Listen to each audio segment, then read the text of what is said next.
வணக்கம் welcome to வேல்செக் channel. வேல்செக் சேனலில் already LED TV இந்த மாதிரி இன்டோர்லாம் பார்த்துருப்போம்.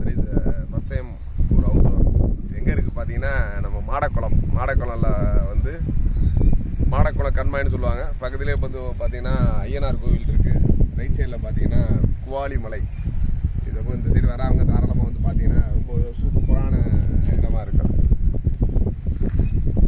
ஐயனார் கோயிலுக்கு போயிட்டு இப்போ பார்த்தீங்கன்னா ஜஸ்ட் நம்ம மாடக்குளம் கம்மாவில் இருக்கோம். நம்மளோட கிவ்அவேயோட லாஸ்ட் டேட் நாளைக்கு தான். அதனால் நீங்கள் 5 ஹோம் தியேட்டர்ஸு நீங்கள் கண்டிப்பாக நீங்கள் வின் பண்ணணும் அப்படின்னா கண்டிப்பாக இன்றைக்கி கிவ்அவே வீடியோ போய் பாருங்கள். இந்த வீடியோ கீழே டிஸ்கிரிப்ஷனில் கொடுக்குறேன். பட் இன்றைக்கும் பார்த்தீங்கன்னா இன்றைக்கி ஒரு சூப்பரான 2-3 சாம்சங் அண்டு எல்ஜி இந்த ப்ராடக்ட்ஸ்லாம் நிறையா நம்ம ரிவ்யூஸ் அண்டு ஆஃபர்ஸ் கொடுக்க போகிறோம். அதனால் தொடர்ந்து நம்ம சேனலை வாட்ச் பண்ணுங்கள். தெரிஞ்சு தான் ஃபஸ்ட் டைம் பார்க்க நம்ம சேனலை சப்ஸ்கிரைப் பண்ணுங்கள். எலக்ட்ரானிக்ஸ் சம்மந்தமான நிறைய வீடியோஸ் நம்ம சேனலில் தொடர்ந்து வந்துக்கிட்டே இருக்க போகுது. தொடர்ந்து வாட்ச் பண்ணுங்கள். தேங்க்ஸ் ஃபார் வாட்சிங்.